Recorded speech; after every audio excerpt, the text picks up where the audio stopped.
An hour consultation with YouTube gurus I've seen run as much as $250. To do an hour with me, you're looking at only $39.99. You gotta know what you're doing though. You wanna get on the good foot. I wished I had known every last bit of this and more when I started out. It would have saved so much time and I'd be so much further along now. It's unbelievable what all of this can do for you if you implement it. Schedule your consult with me right now by either following me and DMing me on Twitter at MCMur or by emailing me directly at the email address you'll find in the description of this video. And welcome to YouTube Gaming Content Creator Strategies Part 2. At least that's what it says there. Proven strategies, real results. Boy, we've got some results to look at today. And this is effectively a part 2 to the presentation that I gave last year. So for those not familiar with that, I'm going to have cards up here you can take. You can watch the first part on my YouTube channel. This is going to go on there too, so everyone that missed it can get in there and get some of the action. Yeah. But some of the key takeaways from this, before we get into it, and this happened, I monetized 2 channels with these strategies in the last 90 days. Now that's crazy looking back too, because all the gurus and the top people say you should be able to just do that. Well, it's another thing to actually do that. I mean, my first channel, I think it was like 2 years before I monetized, because I didn't know what I was doing. So, I mean, that's why this is so important. The cart can't lead the horse, and you ain't the horse. That may not mean anything right now. By the end of this seminar, you're going to understand what that means. And there have been changes from 2023, meaning some of the things that we talked about last year have had some change-ups in the way they operate and in the way you will do things to them. Some for the better, and we're going to discuss all that in the presentation.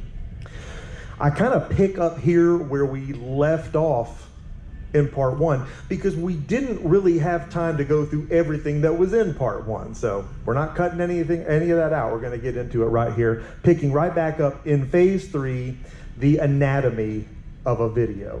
And a lot of this is going to be centered around the use of vidIQ, the vidIQ Google extension, and the application. No, I do not work for vidIQ, but I really like the product, and I think it has been key in helping us see everything, see the matrix, if you will, see the numbers, see other stats and analytics that we otherwise would not have seen.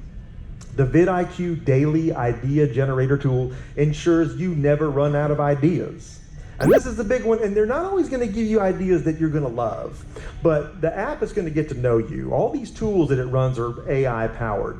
So it's going to get to know what you do, it's going to get to know your successes, and it's going to be able to recommend ideas that, you know, can work with what your channel is themed after. They're not going to throw you a curveball and give you a cooking show idea if you're a gaming channel. It's going to be stuff that's, you know, in the niche of what you do.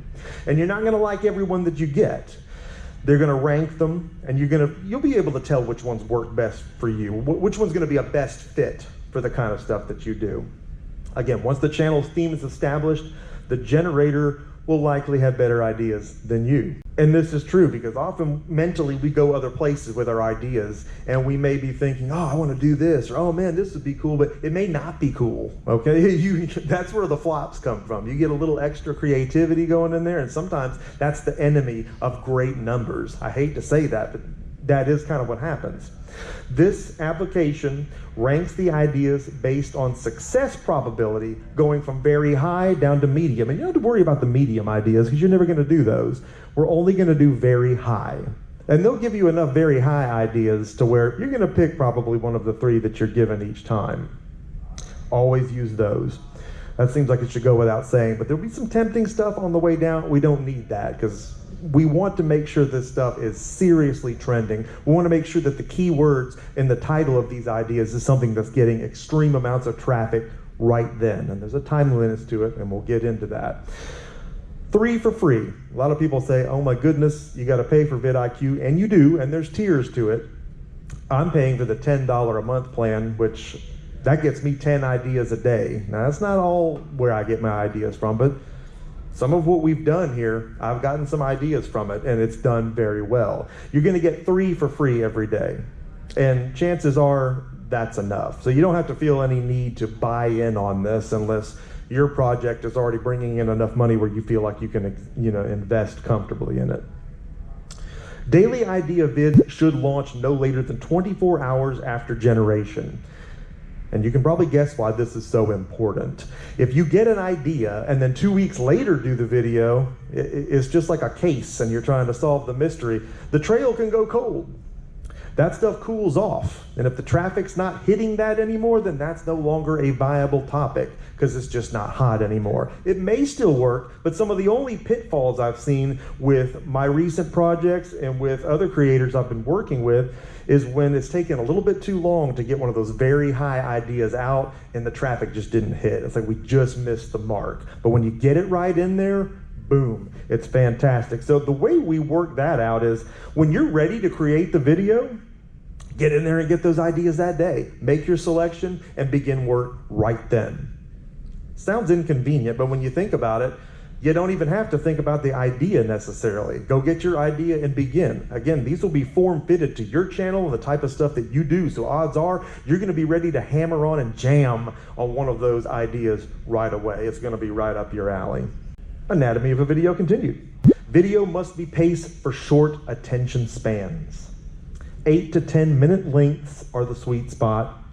8 minute plus is the requirement to have the mid-roll ads. It doesn't mean that you can't have a successful smaller video, but when you've got 8 minutes plus, you're gonna get those mid-roll ads. It really feels like the algorithm messes more with videos that are in that sweet spot. And when I say 8 plus, I really mean anywhere from 8 to 15 minutes. We really don't want to get into 45-minute and hour-long things. But yeah, I'm having the most success with 8-minute to 12-minute videos. The reason for that mostly is retention. People are just not going to give you 30 minutes. I mean, they're just not. I mean, that's just not the way the platform works. We want little snippets of information we want to watch on our lunch break. We want to watch in the car. We want to watch in the doctor's office, in the waiting room. We want to watch on the toilet, taking it on shift, whatever.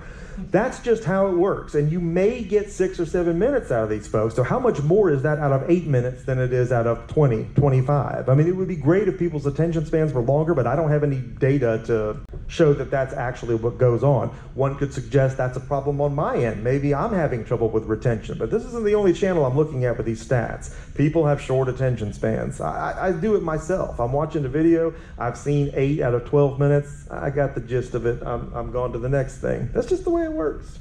You want to pace this stuff when you're scripting it and creating it to where you will be able to get it done in those smaller time frames. And also, the single most important thing that makes you do is don't dawdle, don't drag. When you're forced to compress everything in there, in order to do that, you're going to find yourself cutting out the bull crap, which is something you need to do anyway. It's something that took me years to figure out. I thought everything I did was very interesting. Turns out it's not. Who knew? Never let your viewers, this is a big one, never let your viewers know the video is ending. You get these people that get to the end of their videos like, yeah, man, thanks for coming by, and make sure you like, comment, subscribe, and click here, and then check out my other 3 channels, and this, that, and the other thing. We'll be doing a giveaway in 2 weeks. Yo, No, don't do all that, because they're already gone. You're talking to nobody. They left. The way that you form fit this, and it's going to be different for everybody because it depends on what you're going to segue them into, but you're going to move them into the next video, which is what you want them to do. You want to keep them on the channel, okay? They may not be on a playlist. They may go watch something else. They may be suggested something else that they're already thinking about going to. You got to stop that. You got to intercept that. Immediately what you want to do is move into your next video. And you've probably seen any of y'all that have watched the channel recently, I do this. Like, hey, this was a fantastic game and I love it. And if you want to see another video about a game just like this, click right here and keep the action going now. And we're done. Yep. Because you don't want to hear anything else I say after that because it doesn't matter. It has nothing to do with anything. You know the video's over. You're gone. Most people are gone. If you watch till the end, I love you and I mean it. But most people just don't do that. But you want to keep them on your channel, and that's what that does. Never let them know it's ending. But you keep them on the channel that way. You keep them hooked. That's that interaction. We got to have that. We finally got to phase 4 a year later. Anatomy, not of a video, but of an upload. This is before these things come out. And this is paramount, because if these things aren't built to succeed from the ground up, well, you're gonna know it. You're gonna know it right away. Title, keywords first. That seems obvious, but I see so often it not be done. I went to this place 4 weeks ago and I found a Wii U. It's okay, but the Wii U's got to come before that, because I'm not searching for you going to a place. I'm searching for that Wii U. You've got to find ways to get that title to read coherently and get the important words, the ones you know people are searching for, the ones you'll know by having done the research to make these videos in the first place. That's got to occur first in the title. And you want to search your vid topic and see what other similar, successful, and this is a big one, recent, that's a key word, videos used for titles. You want to make sure these successes happened recently. If it was 5 or 6 years ago, there's no guarantee there's any heat left on those words right now. And I'm not telling you to go out and take people's titles. That's not what I'm saying. But you do want to see how people worded their titles that had similar successes with similar videos, because in that are those key words. You're going to find what likely brought that traffic to those videos, so you can build your title around those and word them better. This is where vidIQ also steps in to help you out. The AI from that plugin is working the whole time. It will offer recommendations in the drop down under the title box as you're putting it in, because it may think that what you have isn't perfect. And if it is perfect, it'll still give you other ideas, and based on AI. It'll reword it. It'll give you ones that they think will probably pull in more traffic, or maybe, maybe more attractive to the passerby. And we will get into how to do that when we get into the new way that works. That's one of the big changes for this year, is this vidIQ, the new tools from the plugin, and how it all works off of AI. AI offers recommendations for a final look. Again, not guaranteed to be effective either. If you select one of their titles, that's not like, okay, we're good. Doesn't necessarily mean that. Sometimes their ideas for titles are not as good. It is AI. I mean, we're talking about people with 7 fingers on each hand. AI is not perfect. It helps you as a tool, but you still got to be the brains. You got to be the human element to it. It's just there to help. 60 characters or less in your titles. And there's no longer a thing on the title. This is one of the changes that says that. Like, oh, too long. They don't tell you that ahead of time. So I feel like if you don't know that now going in, that could be an issue. You want to keep it 60 characters or less. I don't think they're necessarily grading on that in the SEO score anymore, but I still feel like if we ever were, that's still a thing. And ultimately, you don't want ridiculously long titles, right? Because again, it's kind of like the video where they're not watching anything past a certain point. They ain't reading anything past a certain point either. You got to get them with that first phrase. It's got to be, oh yeah, I want to know what's happening here. Use caps to hype keywords and emojis if applicable to stand out. And if everybody here, you scroll through feeds and you see stuff that's like, whoa, that's a very alarming title. That added with, if it's something that appeals to you, you're likely to click that one. It just looks like it means business. You don't have to be obnoxious with it, but I think it's very tasteful to capitalize those keywords. Anatomy of an upload continued. Before now, they were doing a 50 out of 50 pre-published score based on a whole bunch of things that they're not grading on now. Now it's a 100 out of 100 score with emphasis on a new streamlined set of aspects, all graded by AI. They're telling you what they think of this thing based on their interpretation of your input. The title, the description, the tags, the tripling of the keywords, etc., etc. A lot of the things we talked about last year. And we will look at a score chart of that 100 and 100 because I want to go over with you specifically what they're grading on. The vidIQ site and app is completely overhauled, and it is, with AI tools, analytics tools, title and thumbnail auditors, which is really cool. They'll even tell you what to think of your thumbnails, tutorials and more. And it's really helpful for someone starting out to have that, because you're going to have these things I'm giving you, but there are some neat little mini classes you can take on the application too. And mind you, this is all free, so the vidIQ app is very cool.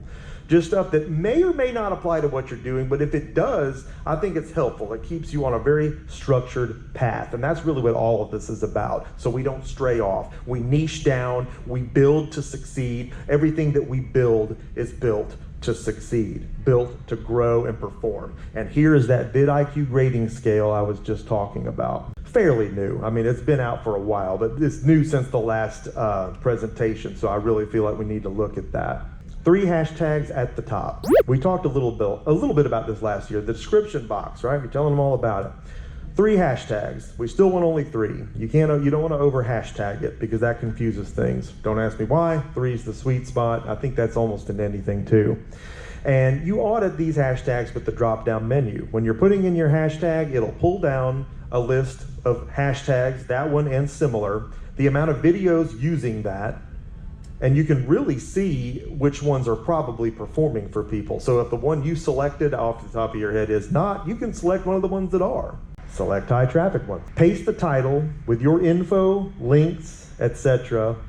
in the description. You want the title to appear a couple times in there just for the case of tripling the keywords. That was something they used to grade on. We want to meet all these things that they are grading on, but we don't want to not meet the things they were grading on, because you're going to do these things anyway, more than likely. Even if they're not giving you a number grade on those things, I still think that they're smart to do.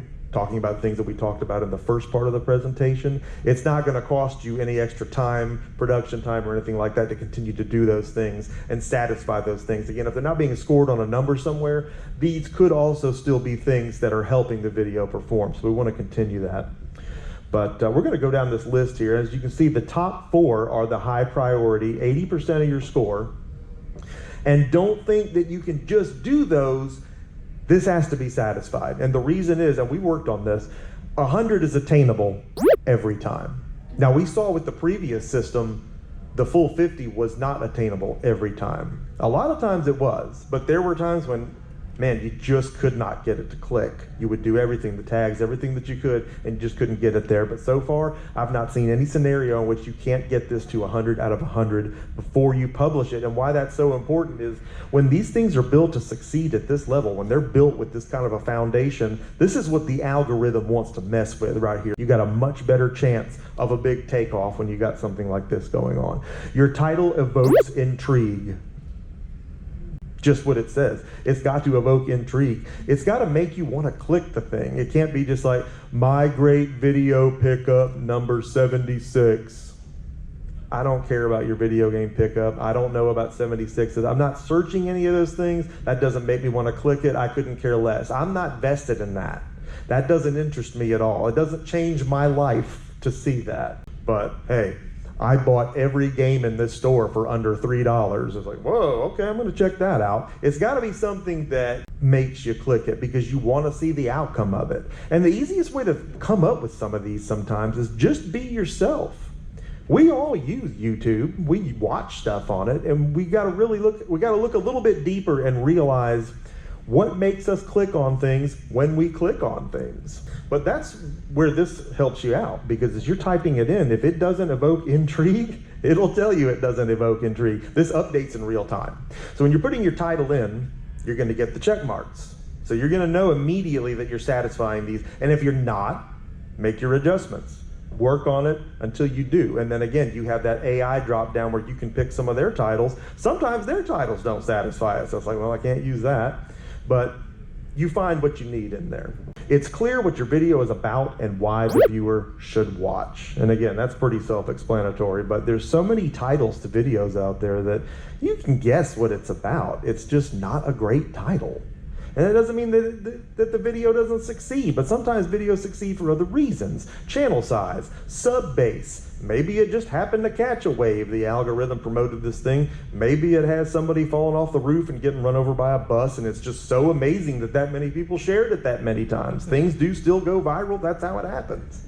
But again, you satisfy that, you're going to get your green check mark there. Your title is easy to understand.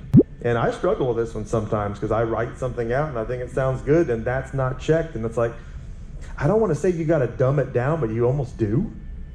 It's just got to be that easy, because if it isn't just quickly interpreted in the same way that a picture in front of your face is, then it's not the picture, right? It's 1,000 words. We want to be able to interpret it quickly. You have just a second with everybody with these impressions. You either get them or you don't. Your title isn't too long, and we talked about that. 60 characters or less, and I think it still kind of looks at it that way. That's the sweet spot. I've gone to 63, 64, pushed it a little bit, and it didn't turn that off, but we want to make sure all 4 of those are checked. And it just keeps you in check. That's what I like about this. The low priority stuff, it's less of the score, but again, we want 100, so anything other than 100 is not acceptable. Keywords in the first 200 characters of your description. This one we got to talk about, because I did say for you to post your title in the description. That will help with that, but I'm finding that it doesn't always satisfy this thing until you get into the tags and you add keywords from the title as tags in the tags. That seems to be what triggers this thing to go off. And then when it does, this is something I do like, you can kind of just stop on the tags, because they've all admitted at this point, vidIQ and other similar outfits, that we don't even know how much tags do, right? But we do know that it gives us the score if we've done these things the right way. So at the end of it all there, it's either helping with search or it isn't, but it's helping this thing get promoted because it hit the score that we needed it to hit. And that's how you're gonna do it. Again, you're not gonna probably see that one check off till you get down to your tags and you're very thorough with those tags, again, putting keywords in them. And if you just can't get it to go, you gotta finagle it till you do. Has video chapters, and this is something that I was not doing until recently. That means that you're going in there and you're time stamping the chapters. There is a setup where it will automatically chapter the video for you, but that's post-publishing, so you really don't get credit for that here unless you manually do it. And you want to do that anyway. So how you're going to do it is, I assume everybody proofreads, watches your video before you publish it. So as you're doing it, find those time spots that make sense to you. You're going to need at least 3 timestamps, within 3 minutes total, I think, of video time at a minimum. But you should be able to find that, right? And just title it whatever. Looking for the game. I found a game. Playing the game. Stopped at McDonald's. We're golden. Right? That's all it really takes. But what you do is you timestamp it, the, 2 digits, colon 2 digits. You know how to timestamp. Everybody does that stuff in the comments and whatnot, but that's what you're doing here. Label it video chapters, the timestamp, the names, and once you've put those in, you're gonna get your check mark there and your points. Has custom thumbnail. God, thumbnails are just what vexes me. Not because I feel like I'm having problems with them. I feel like I could still improve, but I feel like I'm better than I've ever been. And I see so many channels just not getting this done. And the sad part is I think they are getting it done, and they're totally not getting it done. They're just so bad. I'm not saying mine were always good either, they're not, but we've got to learn. And that's one of those things that if you're not getting it right, it's definitely hurting you badly. Now you've got all these people like, change your thumbnails, do better thumbnails. It can't just be that, because that's a post-publishing thing they're talking about. And then at that point it's too late. Nobody cares what's on that thumbnail once it's been published, because if it already flopped, it already lost the opportunity to get the visibility it needs to succeed, so no one's gonna see it anyway. You've gotta have that good thumbnail going in.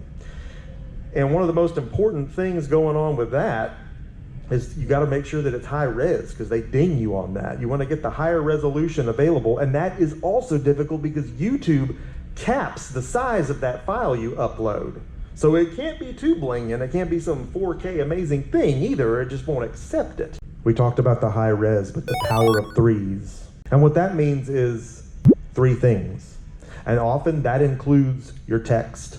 Busy thumbnails are horrible. It can't look like a hippo diarrhea all over the screen. I see these things with logos everywhere and game pictures and the guy's big face and all this. Like, man, this is not gonna work. I'm not even putting my face in it anymore, because what is this? I'm nothing to look at. If you're something to look at, I mean, that's different for everybody, then by all means put your face. But I've just decided that me personally, that wasn't working for me. I don't want that to be one of my 3 things.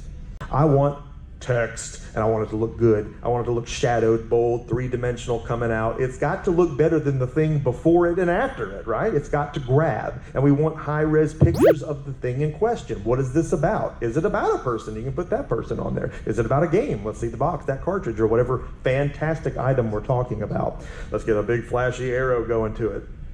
It's got to look hot. So the power of 3s. I think when you think about the power of 3s, that keeps you from making it too busy. If you look up and there's 6 things on your thumbnail, well, you had to size those things to fit, so they're probably not even working anyway at that point because of how many there are. The power of 3s keeps it clean. And that's one thing they're going to give you a check mark on no matter what, so you've got to know. They just want to know that it was a custom thumbnail. It could be anything, and it's custom. But it's got to be effective. And that's something that you've really got to, over time, get better at. And there's multiple applications on smartphones, and obviously people use Canva and stuff like that too, to make thumbnails. Your own style is going to be just that. But again, look at other creators in your field, in your niche. Look at what they're doing. I'm not telling you to copy them, but what is making things work in that niche for other creators that you can have your own spin on, your own version of, that can work for you.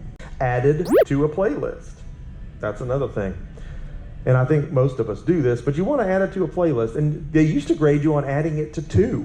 That's one of those things, again, where it may hurt you, may not do anything. I don't know, it won't hurt you, but it certainly may or may not help you. But why not have 2 lists? Have a main playlist for everything related to that one thing, maybe another sub playlist. You know, I don't get a whole lot of playlist plays, I don't think, from what I see, but at least it's where it is, and if they're grading on that, you've got it covered. It's added to a playlist or 2. And at least one end screen, meaning the little box at the end to take you to the next video. And we talked about how you get people to that, how you don't just have it there, don't have just a screen, thank you, and you know, something bouncing on the screen, and lead them to it. Did you enjoy this video? I had a great time, and if you want to keep having a great time, go here. Get them to that square, lead them to it, and end on a dime so there's no chance that they're checking out before it ends, because that retention, that's a stat that's going to continue to help. One more thing, the thumbnail testing, which has now been rolled out to everybody. You can upload 2 thumbnails and you can run a test.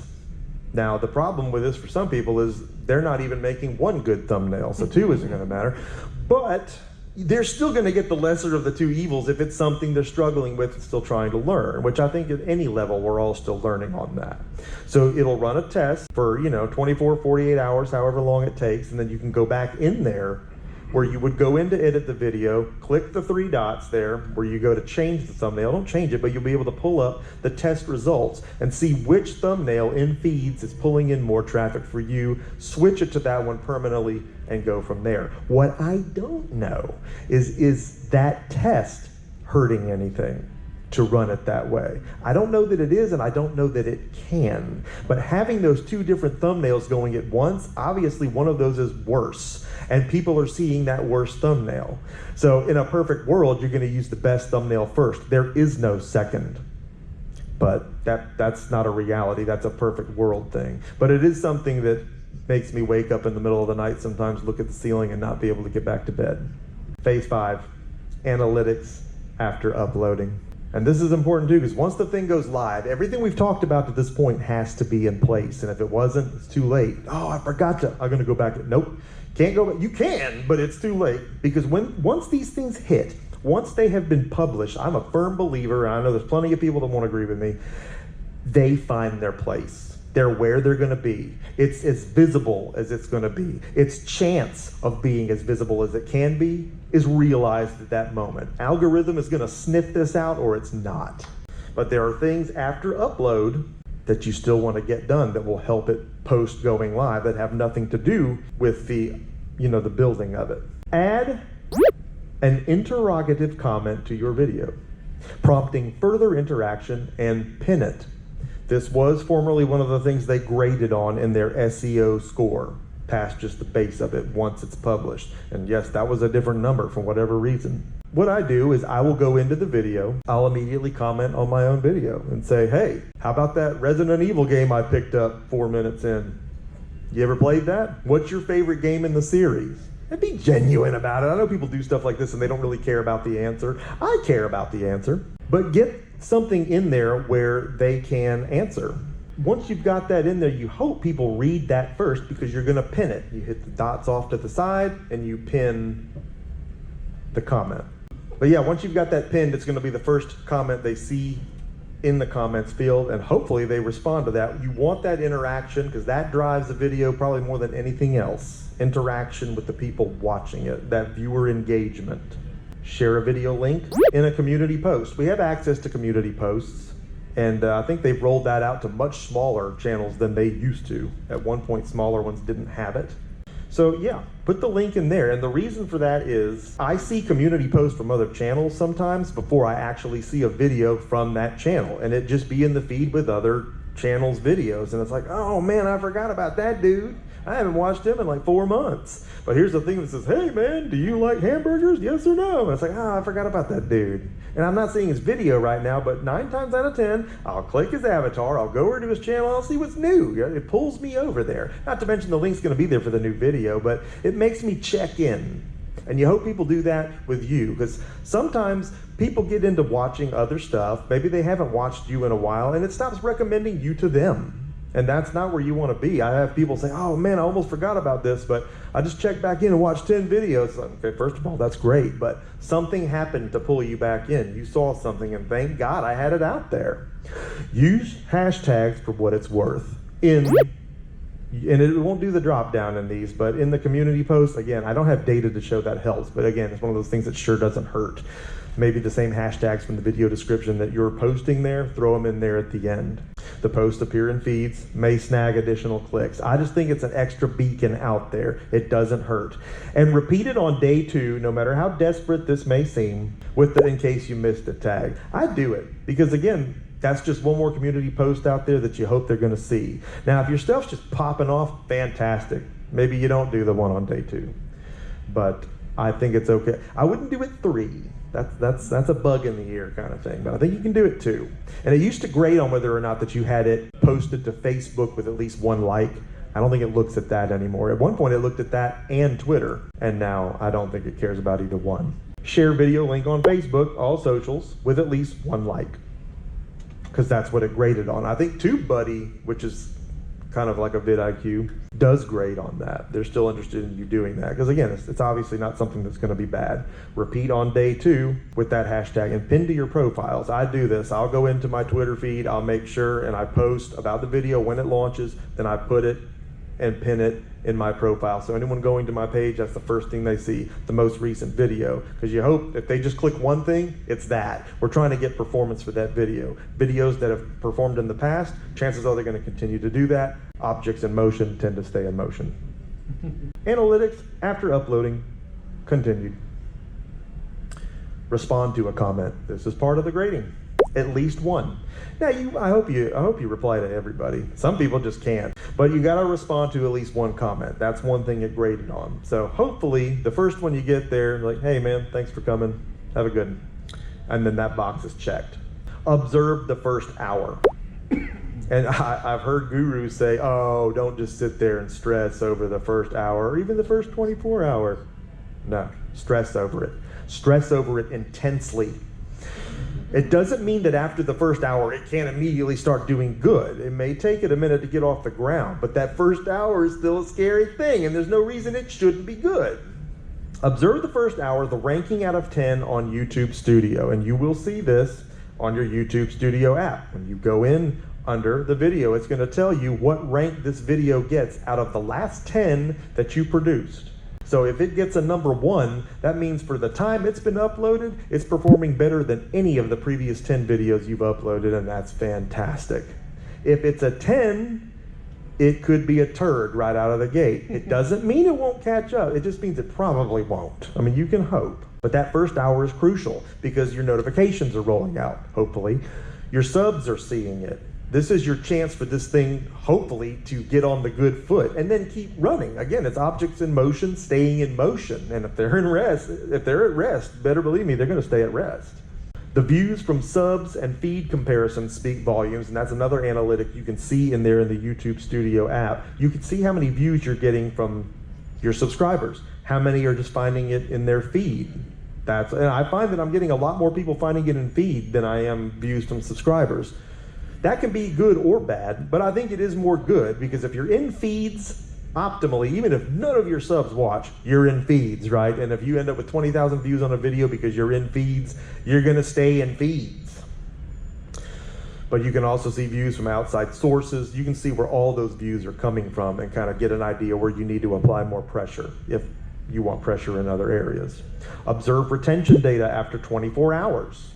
Again, they're going to say, don't worry about that. No, worry about it. Worry about it big time.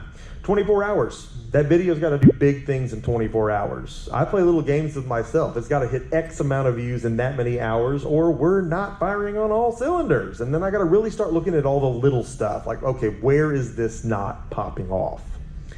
And some of these following things on this third little mark here are what you're going to look at. 70% retention in the first 30 seconds. And it will give you those stats when you go in there to look at the retention under the audience tab. Again, this data won't show up for 24 hours because it takes that long for it to generate it. It bases it on the performance of said video for that 24 hours. If you had at least 70% retention in the first 30 seconds, that means 70% of the people that clicked on the video were still watching 30 seconds in, then you got them. You did that first hook. And that's why, and I think we talked about this in the first part of this presentation, that's why the hook is so important. Don't start with something corny. Don't start with something that doesn't, like, hey man, welcome back, so glad you're here, hope you're gonna subscribe, like, comment. Ask the question, ask the thing that's gonna grip them. What happens when you go into a game store with this hat on and everybody starts screaming? Find out next. It's gotta be something like, oh God, I wanna know, you know? And that's where you gotta hook them right then. I think that really helps with that. But if it's less than that 70%, at least you can go back and look at your intro and say, what about this didn't work? And you may look at it differently then because you're no longer optimistic about it. You have the stat to show you that it didn't hit this time. How can I make that intro that much more hooky? Check for dips. Hit the dip button. It's on the same screen. If there are dips, it will tell you. That means a dip in retention. Where are they leaving this video? Oh, 6 minutes in, I'm done. Well, why were they done? And I can literally see why this happens. The first time I mentioned finding sports cards at the flea market in a game video, dip. I ain't never seen a dip. I mean, it's like the slide on the water thing on the Carnival cruise ship. I mean, this was a dip. People were checking out. I said something that wasn't a video game and they were gone. There was no crossover, and that's fine. But that let me know at that moment, I lost the people right there. Don't ever do that again. That's why I made a sports card channel. But you know, you got to learn that this isn't holding people. I lost people when I did whatever this is, and I can't do it again. And it may not be one thing that you did. Maybe you passed gas, everyone left, and then that's easy to figure out. But you also might realize at a point, okay, I dragged too long there. I could have cut some of that out. I'm boring myself right now. You know, you may have those epiphanies after the fact, and then you can say, you know, I got to fix that next time. And eventually all this stuff form fits you into the best version of yourself. And then it's not so much like, oh, why didn't this perform? Why didn't this perform? It's, okay, well, this performed, but why did it only perform this well? But it's still good, right? You know, your worst is always still better than what you had done previously. Boy, there's a lot of analytics after uploading. If there are dips in retention, we just covered this part, rewatch these parts of the video, determine why people dropped off. And I find sometimes that I didn't do that. And I go back and it's like, oh, there was a dip there. It's important to do that. Compile noted improvements that need to be made and apply them directly to the next video's production. Try to improve at least one thing with every video. Because if you really just agonize and try to do a million things in that one video, you're going to halt production time. Ultimately, we do want to still roll stuff out. Not crap. But if you get better at one thing each time, we get there eventually, right? We get to the best form of what we're trying to do. And it also makes sure that you press down in that area. We do as much improvement in that one area as we can. We're not spreading that out over the whole thing. We're getting better at one thing and eventually that much better at everything. But as long as you're fixing one thing, improving on one thing with every video, you're going to end up the best version of yourself. And this is a big one. And people are divisive on this. People aren't sure. But I am, in my opinion. If a video is a true dud, archive it if you want it for footage for later for something else, then delete it. Get rid of it. Because when it's sitting there, like a big turd in a whole field of really great looking things, what happens is this. If that's your newest video and it's a turd, and we've talked about this in the past too, the CTR, the click-through ratio. That new video might be in some people's feeds, but they're skipping it because it doesn't look very good. I'll watch this next one. And when they skip it, it takes note of that. Every time someone gets the impression but passes your video and doesn't watch it, then that's telling the algorithm, I don't want to watch this guy or girl or whoever this is. It tells them that. And then eventually, if there's too many turds, it stops showing you that creator. That's the worst thing that can happen. Plus, you want to look good, right? You want to have all these videos, these big numbers, because if you're out there trying to get, brand deals or, anything like that, when you're approaching companies, you want to look your best, right? You want to come in your suit, and you want to come in with ketchup stains all over it and your hair messed up and a cigarette hanging out of your ear. You want this thing to look great. I just can't stand having a turd in there. Again, if you can save the video for footage for something else, that's fine, but I think it's important to scrap it. This is a before and after of another creator that I've been working with, good friend of mine, Nostalgia. And he's been on the YouTube journey with me as long as I've been doing it, you know. But he's always struggled with getting the views that he deserves. He does kind of videos where it's documentary style, but it's video game related. He's telling you history, lore, soundtracks, stuff like that, information about vintage games, mostly centered around the Super Nintendo, which is good because he's niched it down, right? And he's had some hits that just happened to come out at the right times, but they're so few and far between it was impossible to build on. So we've applied the tricks, the tactics that we're talking about in these very presentations. I've worked with him one-on-one, which again is the single most important thing you can take away from this presentation. I'm available to do that with each and every one of you. And again, I'll have cards out here for you to take on the way out. We can schedule one-on-one consultations, and I'm a lot lower priced than the other guys, like a lot. On the left, we have the before, and we're looking at 3-figure view counts here. And that may be good at the very first, but that's not very much in the scheme of things. And then we look over here on the right, the after. This was after maybe 45 days of pumping stuff out, and he was immediately seeing results. 5K views, 1.5K views. Now we had one dud here at 423 views. He was 3 or 4 days late getting that one out. Poop, we missed that very high idea. It might have done better had he got it, and now life happens. And that's probably the biggest problem I have as a creator. I don't always have the time I need. I'm a dad first. I'm a lot of things first. But if you're late, sometimes it happens. But then look at him bounce back. Look at him come with this big haymaker. 30K views, and then 3.3K views. Then we tried one here that was a top 10 thing. It didn't hit, and you know, he can go in there and see why it didn't hit. We can do analysis of that so that it doesn't happen again. But then right back in, look what he does here.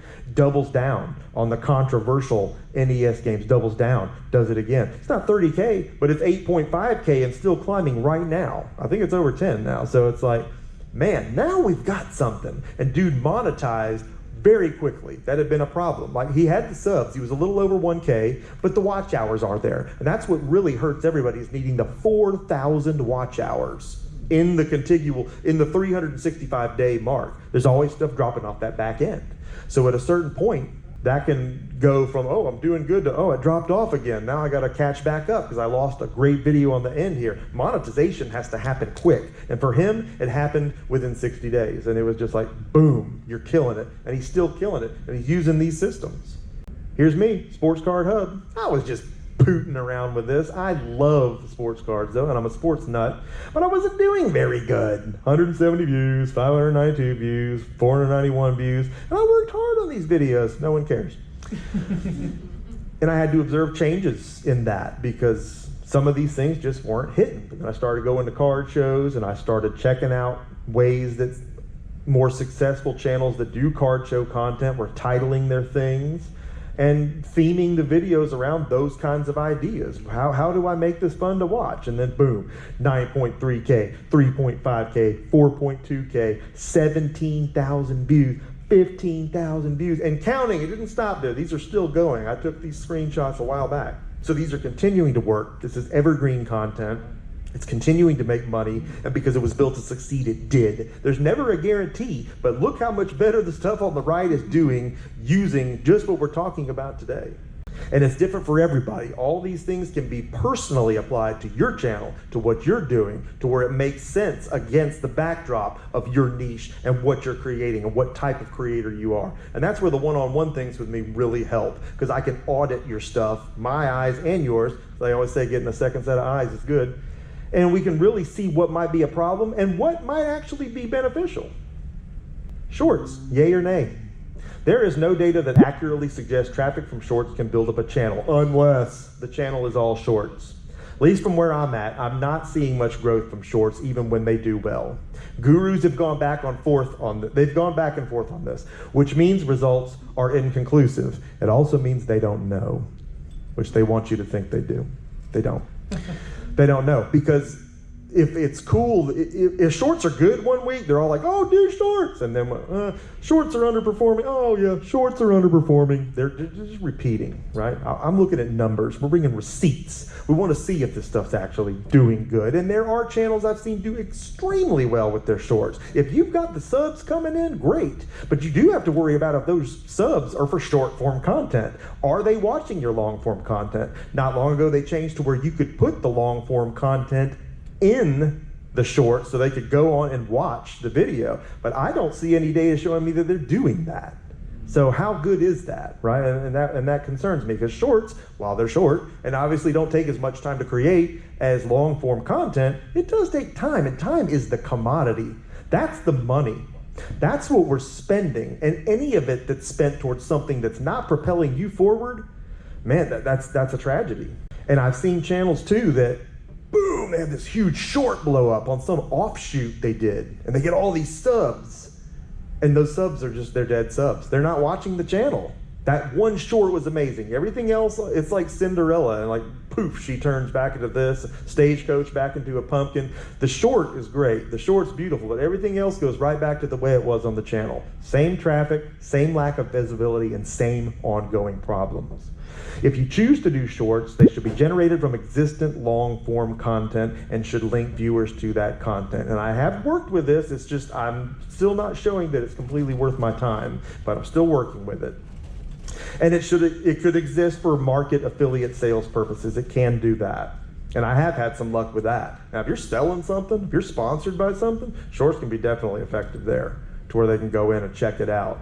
Use Opus to cut down production time on shorts. And most people are now. That's why all the shorts look kind of the same as far as the words on screen. But you got to use the same weapons everybody else has in their arsenal.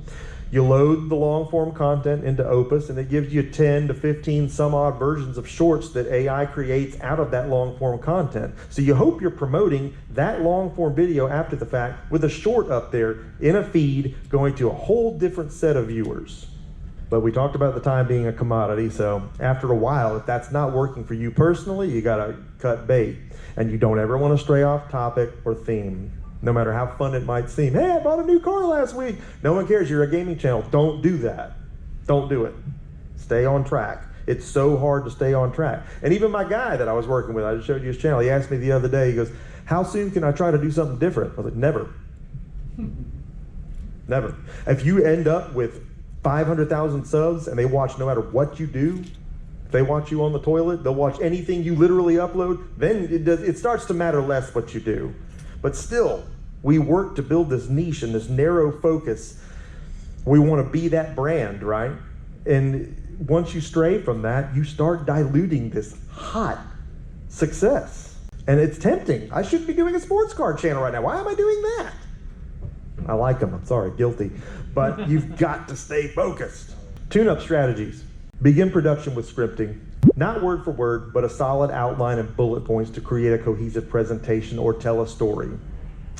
Proofread those scripts, shorten anywhere you can without compromising the value, and write in peace. Clean room, workspace, outside, natural light.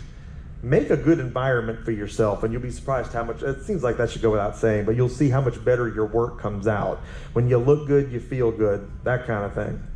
And this is a big one too that I struggle with. Don't overdo the last 20% of the video, because again, because of retention, people are gone. You know, you want 60% retention overall at a minimum on each video when you look at the analytics after the fact. But when you think about that, if they're only watching 60% of the video, that doesn't mean give up on the last 40%, but it does mean don't agonize over every single frame for the end that they may not be seeing. You know, get it done so we can move on to the next thing.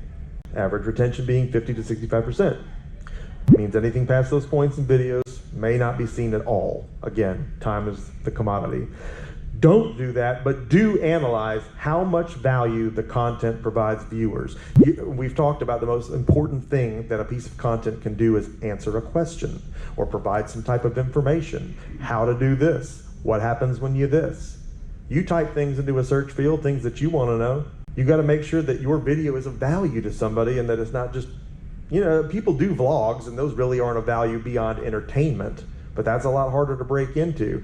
You want something that people are going to say, oh man, I want to learn about this. I'm going to watch this person. View to sub ratio, love this one. This is kind of a baseball analogy, but you play it by looking at the view to sub ratio. How many views you're getting compared to how many subs you have. And it doesn't mean the views are from the subs, but some of the views are from the subs. And if you have a certain amount of subs, you should be able to expect a certain amount of views if they're not dead subs. A 40% view to sub ratio. In other words, if I have 1,000 subs and I got 400 views, that's not fantastic, right? But that's getting there. And it could be more, right? I'm basing this after about a week's time. It's a hit. You only got a first base, but it connected, and it could still potentially grow, although it's unlikely once it plateaus. Now, we hope it doesn't plateau, but after a week's time, it got to 400, and if it's still climbing at all, that means it's not dead. It just may not be the best thing you ever did, but okay, you have that. 60% view to sub, a double. And it's easier to look at these on the bigger number, like if you have 2,000 subs, obviously, 60% becomes 1,200 views. That's getting some traffic. And the more of that is getting in, the more it has a chance of getting in. Again, the object's in motion, staying in motion. This video got some good traffic. It likely connected well with the actual sub base. And again, we talked about where to look at that in the Studio app to confirm that's what's going on. 80% view to sub, a triple. This is a potential banger with a good chance of increasing exponentially to home run size numbers over time. A double down is probably applicable here, and we talked about nostalgia, where he doubled down on that one video. Double down on all your massive successes. The top 5 whatevers did well, do another top 5 whatevers. They loved it the first time. When they finally don't, you can stop, but you can double down, you can triple down, you can quadruple down. You might actually find your channel's flagship series. And before we run out of time, I want to make sure you understand that that's what it means by the cart and the horse metaphor there. And you are not the horse, you're the cart. The content is the horse. The content creates the journey. We don't know where we're going to end up, and if something completely takes off and it's like, hey, this series is amazing, you're the manager of a channel. It's just like a TV network. Man, they love this show. We're going to put it in 10 time slots. That you just invented what your channel's for. You've got a series people love, and maybe you're going to niche down to just that. It may happen. This is how you find a flagship series. 100% or higher view to sub ratio, home run. If you have 200 subs and it got 200 views and it's still climbing, you nailed it. Double and triple down on this content immediately and as creatively as possible, and then continue to go. And then eventually you're going to see that if this stuff was evergreen content, it is going to keep working because it's going to keep getting that interaction, the likes, the comments, onward and upward. Anybody that's working on a YouTube channel, anybody that is just thinking about making one and wants to get on the good foot, we can take all of this, part 1, part 2, and yes, there's a 3, 4, and 5, and apply all this stuff to what you're doing and form fit something great into a strategy personalized just for your channel to kick it into hyperdrive and really start seeing those results. And once you get that monetization, it's onward and upward from there, because that's a big hurdle as far as getting that first amount of visibility that you can enjoy. The algorithm's messing with people that are making an effort. And then you really start seeing some big growth. You never know what could happen. I hit YouTube Creator on the Rise one year, and it went nuts. And I had my stuff on the trending banner on the front of YouTube Gaming. I mean, that was a wild week. It's just one of those things. The sky really is the limit when you aim for it, but this is how you do that. So I hope that y'all found something interesting in this, and I hope that this was a cool add-on to what we did last year. And I hope to hear from some of you if I can be of service to you and do anything with this for you, as well as also music, branding. But I want to thank every single one of you that came and hung out here. This was a great talk. Sorry if I rambled, but I tried to keep this as nice and on the straight and narrow as I could. But we'll upload this. This will be available on the channel. Again, I'm going to have some cards up here where you can contact me. If you want to schedule a consultation, that'll be something we can do. Normally, what I do is I spend an hour with somebody, and we do that for $39.99 for the hour. And if you do what I'm telling you, you're going to make that right back. And I look forward to working with more people, because for people that can full-time this, that's the one thing I can't do because I just don't have that kind of time. You can really take this ball and run with it. You can take this ball and outscore me. And that's what I hope people do. I hope they find success with this, and I hope they're able to use the time they have better than I was able to use mine coming into this thing, not knowing anything and not having any hand holding. Not that I expected it or could expect it, but how nice would it be if somebody would extend that hand? So that's what I'm here to do. Again, I want to thank each and every one of you for hanging out and listening to this great presentation. Can't wait to do it again next year. Thank you again from the bottom of my heart. Enjoy the rest of the expo.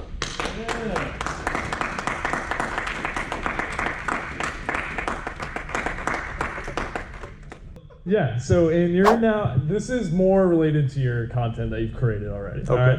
But I came here all the way from Virginia, so I just got to ask some questions. Sure. So, in your now classic video, Flea Market Flipping, Cool Weather, Cool Games Live, Video Game Hunting, from March 2021, you make reference to your time working at GameStop. In fact, this isn't the only time you reference this Mer saga in your videos.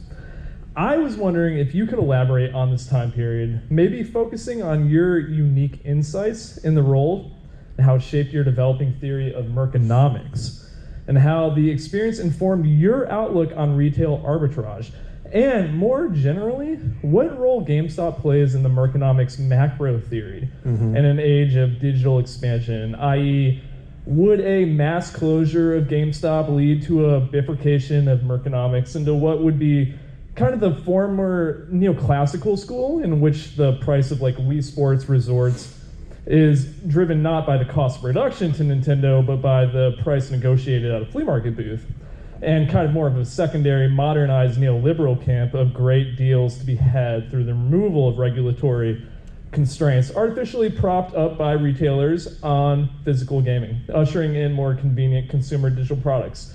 So I just kind of love to get a conversation going with you on this, and just gotta say I love your content, and thank you. And finding new stuff to look at with you each and every week on the MC Mer Show. And thanks again, brother.